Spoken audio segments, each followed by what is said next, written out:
And that's really where my career started, merging the needs of the business in with the technological footprint to make it run more efficiently. And that's what I'm doing today with Advent. We're a software and solutions company.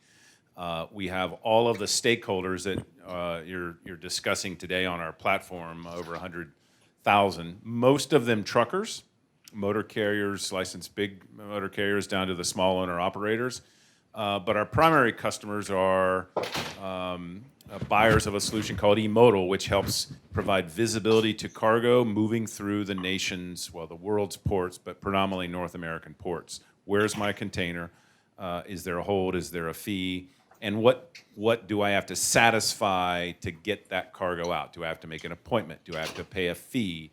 What hurdles do I have to clear to get it? So we are, as you might guess, predominantly growing by leaps and bounds with interest from the 3PLs and the shippers who want that same information and want that same executional control that the motor carriers have today. So that's kind of the port side spin that I bring to the panel. Yeah, and it's really great because what you hear then in the background everybody has here is that exactly what really is represented on the maritime side. So you really can't talk about maritime without also talking about landside delivery, right? When you're a shipper, you think about it from the perspective of, okay, I'm going from point A to point B, and that could be port to port, door to door, and every variation in between. And what does that require? That requires trucking, requires warehousing, it requires terminal and ports, it requires railroad, it requires ocean carriers, right? So what we want to do is kind of when we had our sort of kickoff call to talk about that, we really saw is that there's kind of two things we really want to accomplish here. We know that there's a varied background of individuals in the room. There's builders, people who are new to the industry. We heard some questions and some perspectives on that. So we want to shed some light on some of those challenges. And what's unique about some of the challenges that I think these individuals can provide perspective on that is that a lot of them are the same challenges we were talking about 10 years ago, right? I mean, it is really like that. I can remember when I first joined Maersk reading industry publications and being like, what is wrong? What did I get myself into? What is going on? And the same topics kind of show up every year in almost a cyclical nature. And it's really encouraging because over the last 5+ years, we've really seen now a spike or a real concerted effort on individuals coming in from the outside trying to solve those problems. But we have one, I think, thing that we discovered in our planning and our early dialogue is that one of the things that's really core to that is going to be collaboration. And I think as you listen to what these individuals talk about and what perspective they provide, you'll hear that as a common theme. So we're just already going to give that to you, so you start thinking about that. One ground rule. If you have a question along the way, just raise your hand, and we will interrupt and answer your question. We really want this to be, not like you're watching TV. It's interactive, okay? So tell us, we were talking about problems, challenges. You represent the shipper perspective, but you also have the ocean carrier perspective. Tell them a little bit about Gemini and what you think are some of the biggest challenges that, shippers in the maritime, looking at maritime, are facing. Perfect. So a very quick background on Gemini. So Gemini Shippers Group is a not-for-profit digital shippers association, first one in the United States. So it's a freight platform. It's a buying cooperative. Importers primarily on one side, carriers and transportation providers on the other.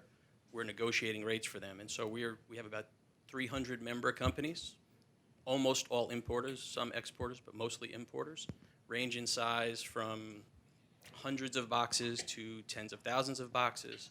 And so if you kind of add up our volume, we're looking at those 300 shippers would make us about a 8th or 9th on a peer stats if it was one company.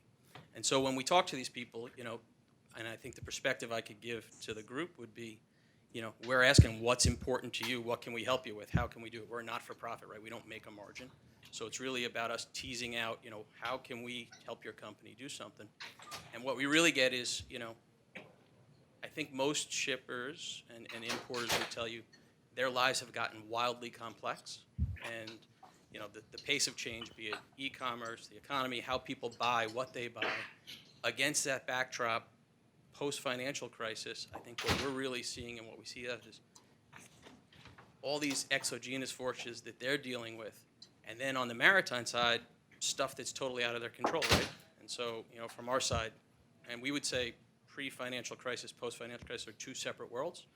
Post-financial crisis, we would talk about, industry consolidation for the ocean carriers. What does that mean? Price, service. U.S. infrastructure, as these companies get bigger ships, the growth of ship size, what's that mean for infrastructure and the service delivery for the carriers?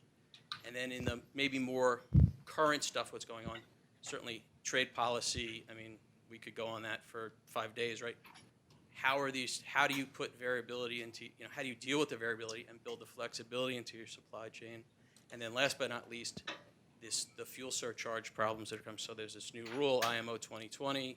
It creates a complete change in how the carriers buy fuel, what fuel they buy, and then ultimately what that costs for shippers. And so I'd say the best thing I could say when I listen to them is they just don't have enough arms to keep the balls in the air. And so I think they're looking for builders to build them things that they can help. But I think they do it against a backdrop of, I just don't have time. I need someone to really hone me in on a solution and get me there because the resources just generally don't exist. So I want to ask you a quick question to build on that a little bit. So, if you look at the landscape within the industry, and even if you just look at one segment, you could probably find at least 10 plus, startups, innovators, whatever you want to call it, new builders, new companies who are in that space, and then you magnify that across all the segments. And if you're a shipper and you're sitting there, what is it like for you to sort of try to figure out that landscape and understand how each of those might or might not be a match for you? Sure. So, we have our own platform, and so, one of the things that we're doing is, right, we have partners in our carriers, but we also have all sorts of technology partners, and we bring them in, and we do essentially a vetting exercise. And so, we're trying to help people narrow the funnel and get to those key techs. I think probably what I would say is most of them don't have time to integrate across 20 different great ideas.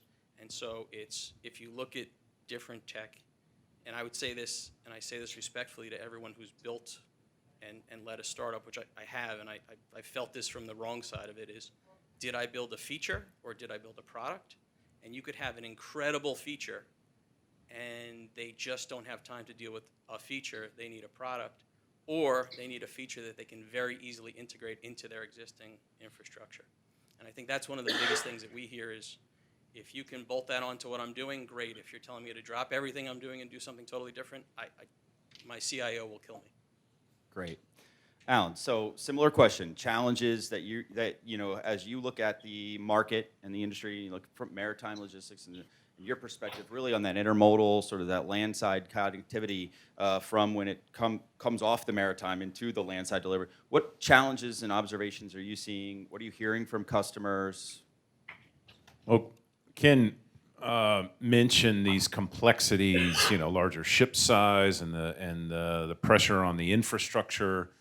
There's been a lot of other changes on, driver hours of service, how long you can, as a truck driver, you can physically move a load until you have to stop, which completely changes and is changing the landscape on just the port areas. So all of this means all of these stakeholders, the shippers, their 3PLs, the motor carriers, and then the motor carrier who gets the load subbed out to them because the contracted motor carrier doesn't have enough drivers or trucks. They're all looking for similar information. So visibility is still, and it was 10 years ago, visibility, because all of this landscape changes from the port to the depot to the door, inland, multiple carriers, all of the complexities are continually changing. So it's hard to get visibility without collaboration between a pretty large network. And that's a huge pain if you're a shipper, if you're any of these stakeholders, because you're running on thin margins. You may have, a lot of these motor carriers don't have systems outside of a rudimentary dispatch system. So there's no ability to dynamically change these things. So I mentioned our platform, eModal. It's 15 years old. Okay, it originally started as a website where people could go and get information about their cargo and the status and the availability, and that's all great. But then the usage of that platform changed about 6-7 years ago when congestion forced these marine terminal operators, to start enforcing appointments. Not everybody can come at 7 a.m. Otherwise, there's a massive line out the the 710 highway, and the police get involved, and people get pissed off, and then everybody hates industry. So the terminal operator said, well, we're gonna schedule you to come in only so many people per hour. That's great. Well, we'll put it on the platform that people go and get their visibility, and then the whole world changed for us. That's fine, but we had to change our IT. We had to change all these things, and then who gets screwed in that process are the truckers. Because now the truckers said, well, wait a minute, I just sent people down and radioed in to my 20 drivers to go get containers. Now I have to hire people in the office to make appointments, and there's so many available per hour, and it just doesn't work for me. That changed our business model, hence the APIs. The first guy, I forget the guy from this morning who was talking about blockchain and APIs and all this. Our business now is solely focused on eliminating this website that we've taken 15 years to build. And it's the largest, port community system in the world. It's a pain in the ass. We want to eliminate it. We want to put all that visibility into the hands of the people that need it, so you never have to search for a container, never have to make an appointment, never have to pay a fee manually. It just connects into your TMS system or the dispatch system. And that yes, visibility is important, but it's really exposing the control that these small companies need, whether you're a digital broker or whether you're a small mom and pop trucker or the publicly traded shipper and 3PL, you're still struggling with the same, set of problems. Where's my cargo right now, and what problems am I going to encounter tomorrow, the next day, so I can adjust my supply chain automatically, and then I think somebody said it in the last panel, manage the exceptions. It's great. Before I come to you, real quick, anything you want to add to that? Because I saw you nod in your head. Any points you want to agree to? I couldn't agree more with all of them. I'd say if you think of the ocean carrier business since 2013, the top 10 carriers now are controlling in the U.S. market, 70% of the cargo almost. The average ship size is up 49% on the U.S. East Coast, 10%. There's fewer ships. They're bigger ships, but there's few of them. So that bunching of cargo, that how much gets through those terminals at a time. The top 3 carriers are just, I was looking at this the other day. The top 3 carriers, of which Maersk is one of them, they're 115% bigger now than they were in 2013. From a management side, all of us, as we sit there and try and manage through those problems, these are really big, complex network companies. And what we really see is, it's really something happens over here, and it's that game of whack-a-mole. You don't even know where it's going to pop up, but invariably shocks to the system of a gate in L.A. show up in Memphis 2 weeks later. And I think that understanding isn't there, and how you deal with it really is knowing in as much as you can in advance. Really good. All right, so global integrator of container logistics. Did I get it right? That's Maersk now, and so you get to represent all of that, even though I know that's not necessarily your expertise. But same question, and what are you hearing? What are you seeing? What's your perspective? Okay, so it's true, global integrator of container logistics. This is what Maersk is trying to be, or already kind of. It's not just the ocean portion of the business, as Bob mentioned before. We do have the initial leg, the supply chain management. We do have the final legs, the warehousing, and everything around that. In a recent survey that we did with our customers, we found the number 1 and number 2 are kind of obvious. Number 1 was, the question was to people, how do you choose your logistics provider? So number 1 was pricing. I think there's no surprise here that people would like to get a cost-efficient kind of a provider. But the number 2 was kind of reliability. There's nothing surprise here as well. But what does it mean, reliability? When you ask customers, what is reliability for you? Each of them translated to slightly different thing. It's not a one common word, reliability, meaning for everyone. One of the things that we kind of drilled down and went to customers and understand what is the reliability for them, it's on-time delivery. Then again, what does it mean on-time delivery? Is it on the exact day that you promise something, or is it within a shipping window, or is it, what's the meaning of that? So one of the big things that we worked on last year and still working on today, it's how can we actually build a platform that can, first of all, show to customers the variation in transit time end-to-end, not just on the ocean leg, end-to-end, so they can actually understand what is variability, what is it reliability for them, what is it on time, so they can actually start to measure how is the vendors working, how they perform, how is the carrier working, how is every single supplier of services inside this end-to-end. So this is something that can help them, first of all, to reduce costs, because the moment that you have a reliable supply chain and you know how to plan better, you can actually reduce the safety stocks to levels that you don't need to go and buy like crazy out there and keep warehouses full of goods that maybe or maybe not sell that.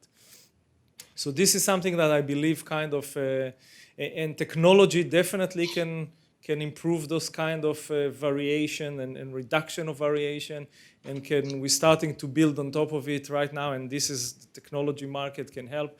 Predictive analytics that can actually start to predict when things will be ready and when they will arrive to certain points of checkpoints in the supply chain, and that can actually help customers both to achieve the reduction of cost and to get a much better reliability of services.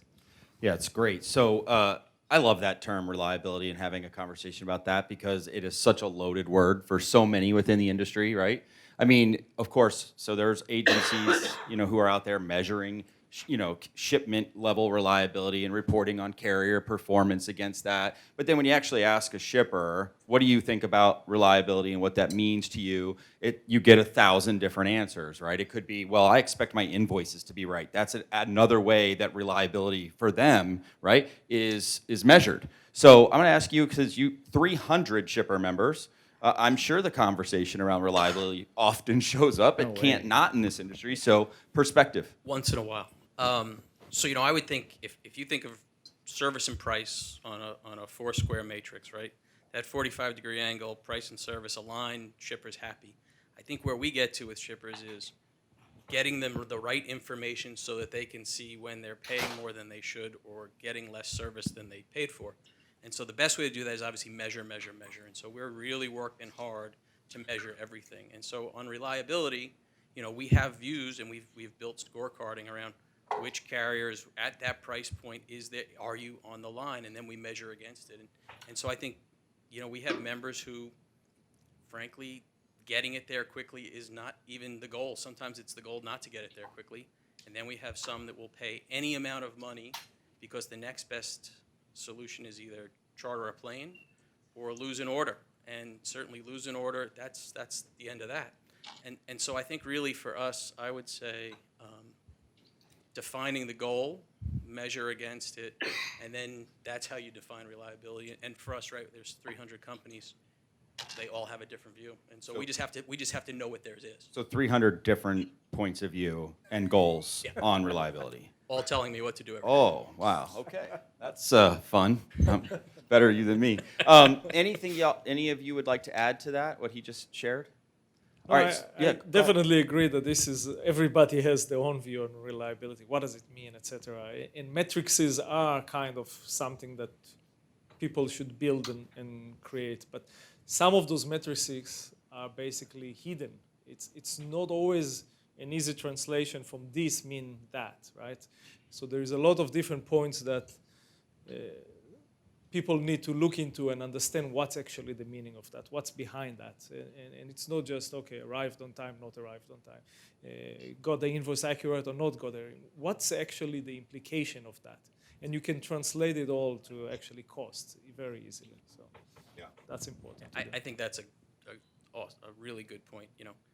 It matters a whole lot more when the lunch hour and the pizza's running a little late, right? We care more because we're on schedule. If you tell me that 4 weeks from now, I can do something. And so really, I think it's, the ability for it to impact other things or to react to it not impacting other things is really where shippers, and to hone in on, oh, you're right. Oh, that invoice that I didn't even look at yet's wrong. Okay, well, get over it. Yeah. I couldn't pay my bill and the box was in demurrage, then it turns into a real problem. No. So I'm just gonna. I had a quick conversation with Erez before we started, and we uncovered, or I sort of uncovered this idea that reliability from document to document. Like you've really focused on this idea of that reliability starts from when the first document starts to the last document's delivered. You worked on a solution, or you focused on it. Just share a quick perspective on that. Sure. So the solution that we worked on for slightly more than a year, it's from the moment, because we do have enough data, and I know that in the morning we talked about who has the data. So luckily Maersk, because it's a shipping line and because it's a supply chain management, we do have a lot of data in our premises and in our computers. And we are able to kind of work from the moment a PO have been uploaded from a buyer to its vendors. So from that moment, we're actually starting to get information about shipments. All the way through the vendor is making a booking, it's going into the port, it's get on the vessel, it's get offload the vessel, it get out of the port, it goes into a truck, it goes into a transload consolidation or deconsolidation service, it's go all the way to the DC. So the whole chain of events basically has been triggered and documented on our end, and we can start working on that and create the visibility of people to understand what's really happening in each portion of this, each section in that logistics. And it's not only one section. Sometimes we do get shippers coming to us as a carrier, oh, you promised to deliver it 13 days between this port and that port. Yeah, okay, so 13 days, what does it mean? So it's all about averages. People talking always averages. But if you really deep dive into the data, you understand that 13 days can actually be 9 to 25 days. But it's kind of averaged into a 13 days because it's the heaviest weight is over there. So you really want to understand, you really want to know where is it exactly? How can you fix that? How can you create a visibility way in advance that you can actually create something else and differentiate the service, or maybe get another order with a charter, which nobody wants that, but sometimes needed. But you really want to understand all that, and this is something that can make a difference in the supply chain life of a company. Super. All right. Yeah. Questions? Yeah, please. Yeah. Interrupt. Let's ask them. Sorry, might be backtracking a little bit. Would you say that we're looking at metrics, like the traditional metrics we look at with all of this, we're looking at these OKRs of on time and full, all of this. Would you say we're not scratching the surface and really looking at metrics that are value creating when you're looking at delivering on time?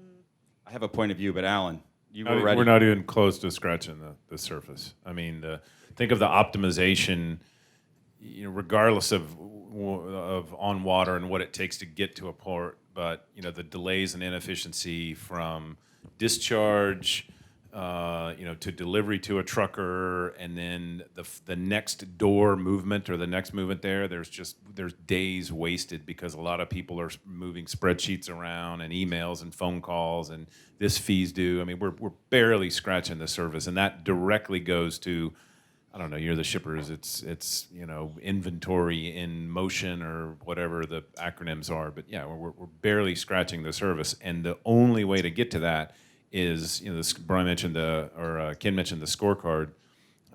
We've got to have scorecards and data points, consistently captured data points at every single one of those events along the way, from discharge to delay in the port to outgate to next stop. We don't know what all those steps are, and in this supply chain, which if you ship with Maersk, you can get some of these, not all, because a lot of people don't want to share. There's value in secrecy, which is ridiculous to me, but there really is value in secrecy. They feel like, oh, if I share this information, my customers won't come back to me because I won't be able to explain where their cargo is in every 15 minutes. But if you can eliminate that and just start, and we just focus on the port space and then to the final destination. If you can set these points, these events that are going to occur up front, and then report on them when you can, even if there's a black hole in there, at least you know who was responsible at that time. And we want to share that information with the shippers, 3PLs. Anybody who wants it, we'll share it with you. But you've got to have those defined up front. Otherwise, everybody's calling everybody and emailing, and we have delays. Yeah, I agree. We're not even scratching the surface. I mean, one of the things I would say is when you think about if a company gives me standard reports and I can crunch those, I think all of us in this room from Excel to Tableau to whatever you're using, you can get some insight out of it. Where it gets hard, and I think where people are going is, half the battle is extract, clean, load, and normalize. What really is exciting, and I think where we're going and where the next couple of years will take us, is when I start to be able to mix and match multiple data sources, bring them together as one, and then start to actually manufacture variables out of it. So like we do something where we take terminal data, carriers EDI data, and rail loading data from 3 different sources, clean and normalize it across the 3, and we can start to then go to how long did it take ship to terminal, terminal to rail, rail to destination, and have 3 metrics where we used to just have Hong Kong to Chicago, which, okay, so you're off by, and then you get into the average game, and I'm off by 2 days. We have the carrier meeting, and what do you tell that person? I think one of the things that's true about the industry is that we're always constantly looking in the rearview mirror, right? It's everything that's already happened. So how do you actually do something with that to actually, improve what's going to happen, right? Pricing is a great example of that. Being able to get rates and look at contracts and be able to understand what a future rate might look like. So this is not a shameless plug, but for example, the New York Shipping Exchange, this idea of introducing the first forward market to shipping, right? So pricing was this idea of like, let's just look at what does the Shanghai Shipping Index tell me, or the Shipping Exchange tell me, and it's all past-based. Doesn't really tell you what's going to happen because there's so many variables. The only way you could do that is to be able to actually say, okay, here's what the price will be. You can go buy that price if you want to, right? Then you'd actually have a forward view. So there's not a lot of the data that comes out that's actually forward view. Thoughts? Absolutely agree. Most of the data today is basically looking backwards, right? But you need to take that, combine it with other data source and other things that can influence the future and say, okay, this is what I'm predicting will happen, this is what I predict that can happen, get more and more accurate into that and move ahead with forward looking. Enter the collaboration. Bam. So say more about that. What is your view? Well, historically, the builders in the room, or builders in general, have waited until there's a funded project to collaborate and integrate. Those days are over. We were told by motor carriers and shippers that how critical this data was and how they wanted to they didn't want to have to go to a website to do something or change something. They wanted to set a configuration and just have that default and then again manage the exceptions. So we looked at how these entities did that, and it's a TMS system for the shippers and 3PLs and a dispatch or glorified TMS for the truckers, and we started a year and a half ago integrating our platform, which exposes 57 different marine terminals and depots around North America, into these platforms so that and nobody paid us to do it. We just kind of saw the writing on the wall that if we didn't, we wouldn't be valuable anymore. That nobody wanted to use. People don't like using our website. It's just outgrown its livelihood or its intended purpose. So we had to put it into the format via an API that the ultimate consumers of that information, who would value it far more than our current customers, which are the port authorities and terminal operators, they value it significantly more than our current customers. And so that's kind of what we did. But it was all a collaborative, hey, well, we don't really compete. We kind of do on some areas, but we think this would be valuable to your end customers. Would you go ask them? Oh, everybody said yes, and so that started the drive for collaboration. It's market-driven. If you're listening, it's a market-driven kind of thing. I agree. I agree with collaboration, but Ken, you mentioned about the 115% bigger vessels and obviously congestion at the port. If the infrastructure is not there, will the collaboration really be a significant improvement? Should the government actually be, look at countries where there's automation at the terminals? Should that sort of be the focus in terms of where that difference in terms of improvement should be? This is a slippery slope right here. Is the ILA in the room? I know. Yeah, especially Are there any labor country. union representatives here? Good point. George Michael here just made a point. In the Port of Charleston, there is a concerted effort and some ground being taken around, implementing technology that does help to drive that. But I don't think that's really what your question is. You're saying that if I understand what you're saying, let me just try to synthesize this, that there are just some challenges that, because of the nature of them, they're going to inhibit these different players to be able to actually collaborate to solve those. Is that what you're saying? So we have a slide in one of our slide decks that talks about what to do. Like, you always want to have that slide deck that says takeaways. And, we always talk about know your carriers, know your customer. And then our last line talks about cooperate, communicate, and don't compete. And so when I think about, your question specifically, cooperate, you're right, it only goes so far. I think communicate is really a bigger thing. And I would say there's two parts. One, peer-to-peer, industry to industry. But two, to your point, to infrastructure, to our government. So this week we were down in D.C. testifying about Section 301 trade stuff. We were at the FMC talking about demurrage and detention a month ago. I think as stakeholders in the industry, we assume that every port authority, every state government, every county government, our federal legislators know what we're talking about. And I think as someone who's now had that horrible feeling of going to D.C. to testify, I was freaking out until I realized I knew more about the topic than everyone I was speaking to.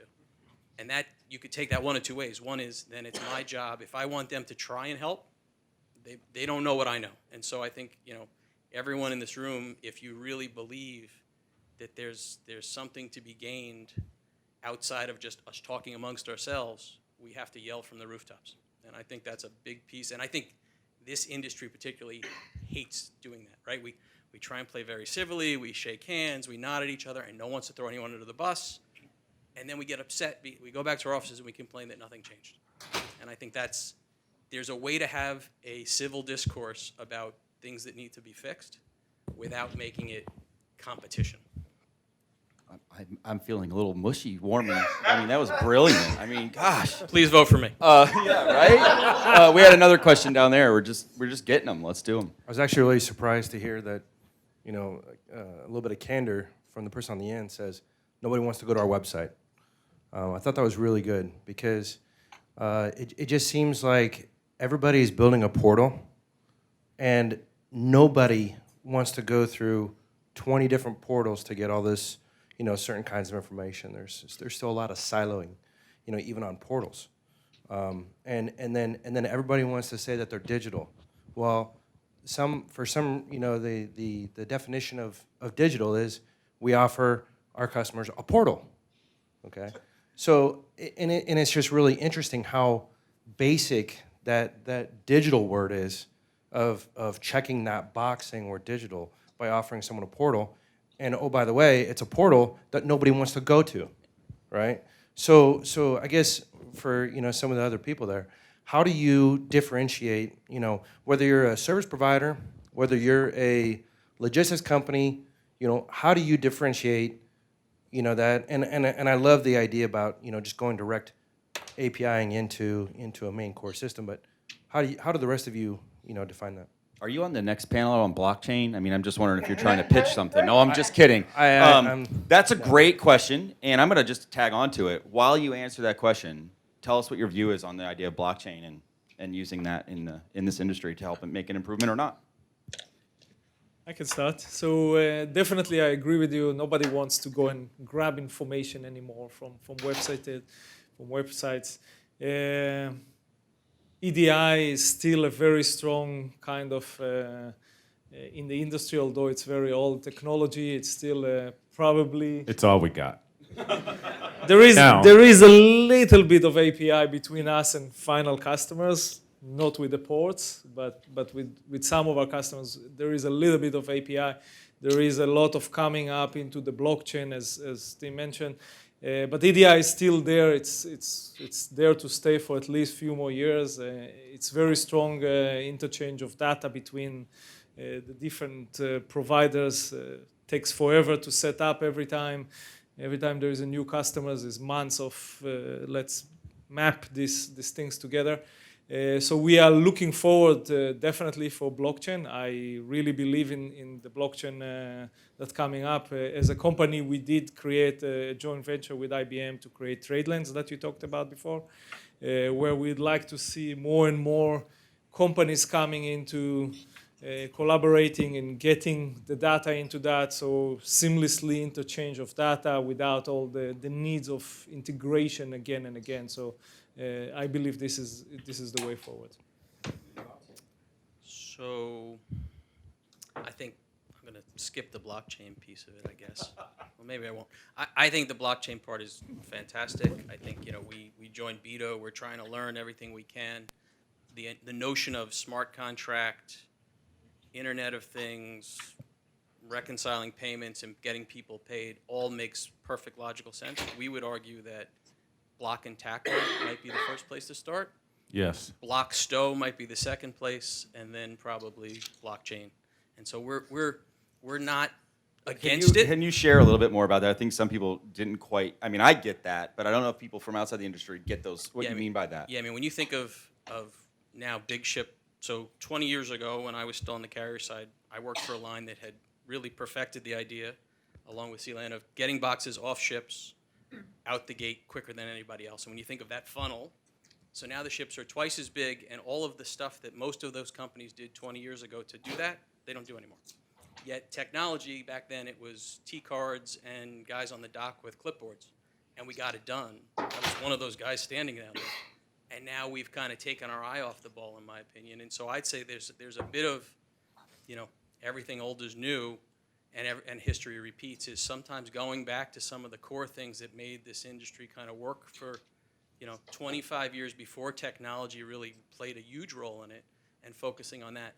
If you can think of those things and then leverage it with the new tech, I think we're off to the moon. Personally, I just think it's solutions looking for a problem scare me a little bit. Alan, you talk. Go ahead. Yeah, that's a phrase I was waiting to say, solution in search of a problem. Just from a sustainability perspective, I don't know that you guys understand, to do one, end-to-end computation or validation on a blockchain, the computing power and the electricity required to do that is ridiculous. Like, at the end of the day, this is about collaboration and agreement between partners that if I say X, you're going to validate X 30 days from now when I'm going to, present my bill. So from a contractual basis, I see it, I get it, but I mean it's just a glorified database. I'm sorry. There's so many more basic things we've got to worry about from an industry. The blocking and tackling, as Ken said, the block stowage, like, your ability to mandate with a shipping line to put all of your members groups, all in one specific cell on a ship, and then have that any trucking company come in and just ferry it somewhere. That's basic stuff that is not done at a lot of places. Unless you're the top 5 importer, you're struggling to get that kind of respect and visibility. So I think there's far more basic things we've got to focus on than blockchain. Sorry. Yeah, great. Well, that'll get explored in the next panel. I think there's a question. You have a question? Or more of a comment, if that's okay. Well, Rob Bailey, I'm on at 4 o'clock. We're one of the 2 sessions on blockchain.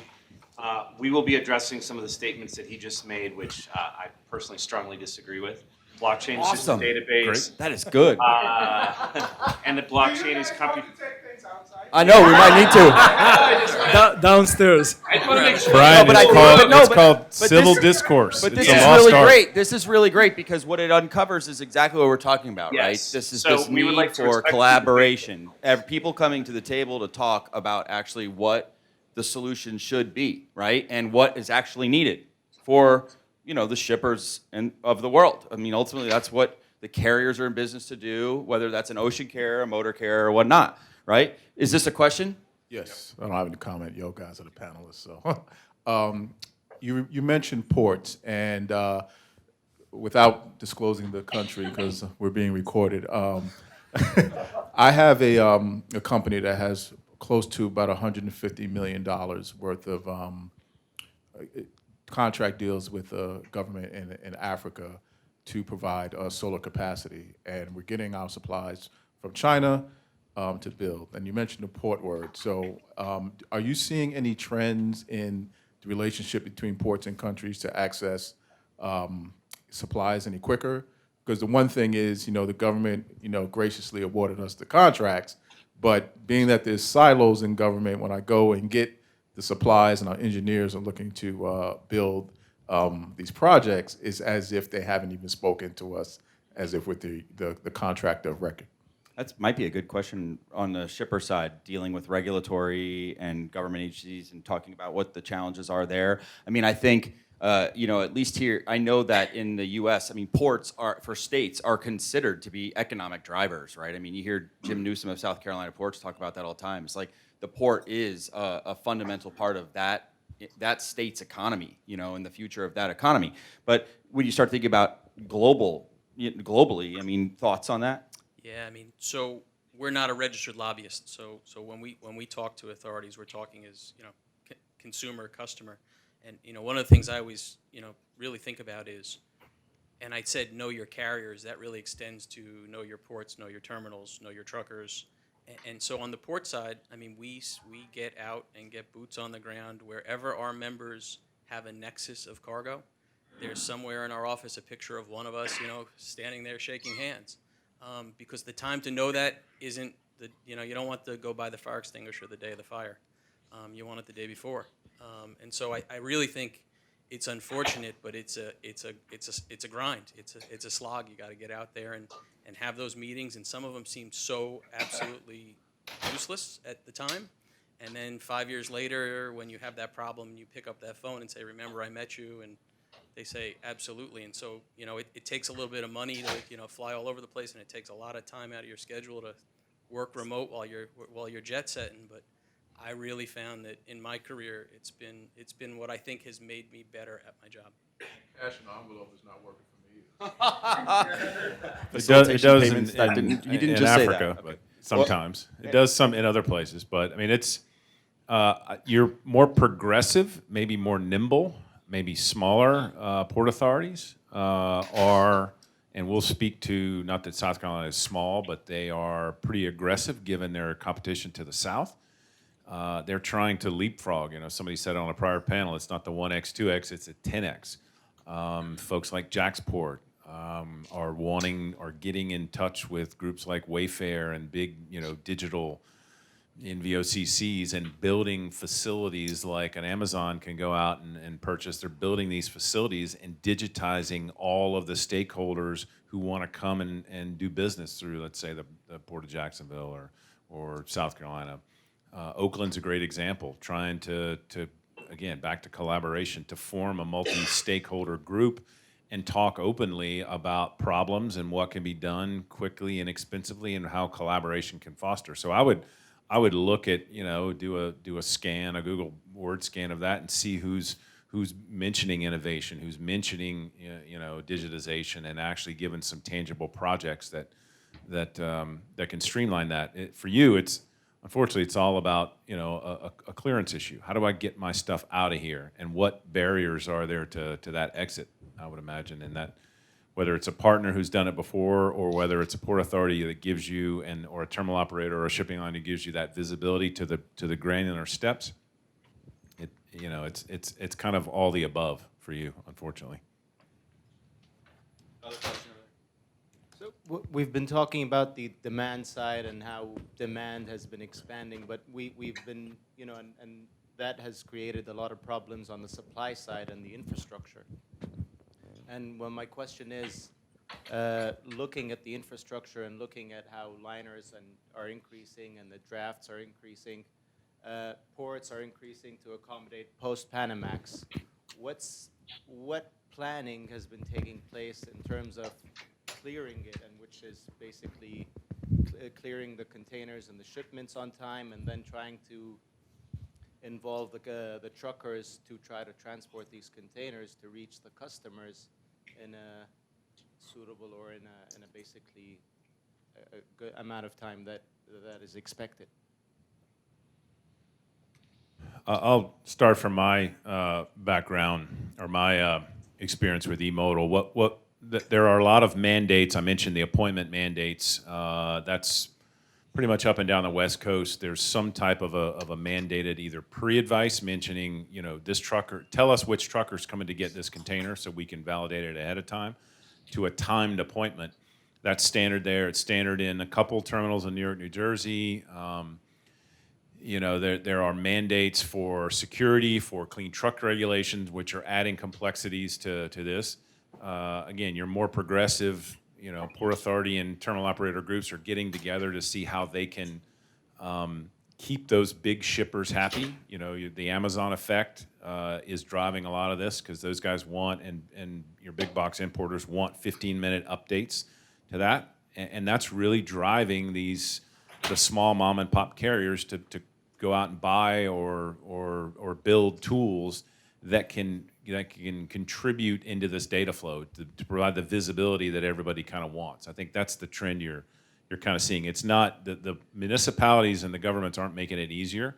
State of California and their CARB regulation said by 2030, every piece of equipment moving a container needs to be electrified. That's billions and billions of dollars of money that doesn't exist. So that's tough. But that those are things that again are gonna come. It's gonna make it more complicated in the short term, though. So they're trying to get me to wrap up, but I'm going to take the liberty to ask one final question for y'all to comment to. Quick response, okay? So a lot of different interests in the room. We were talking about the need for collaboration, trying to get that message out, clear for builders to understand that it can't be done in isolation. It's got to be a collaborative effort. If you were to give a builder a piece of advice to say, one thing you'd think that they need to know, right? Or you could answer this question: what do you think the space is going to look like, maritime logistics is going to look like 10 years from now? So either a piece of advice or what you think it'll look like 10 years from now. Alan, we'll go start with you. For the builders, the C-level, get out of your office. Go and talk to customers and the customers' customers. Love that. Find somebody with data that you can collaborate with, because if you just build in isolation, you're trying to do things by your own, I think you will miss the point. So get in front of people, get to collaborate with people, see what's needed there. One small thing that is about to change is, I think somebody mentioned it earlier today, it's the zero emission by 2050 that was discussed and agreed by most carriers.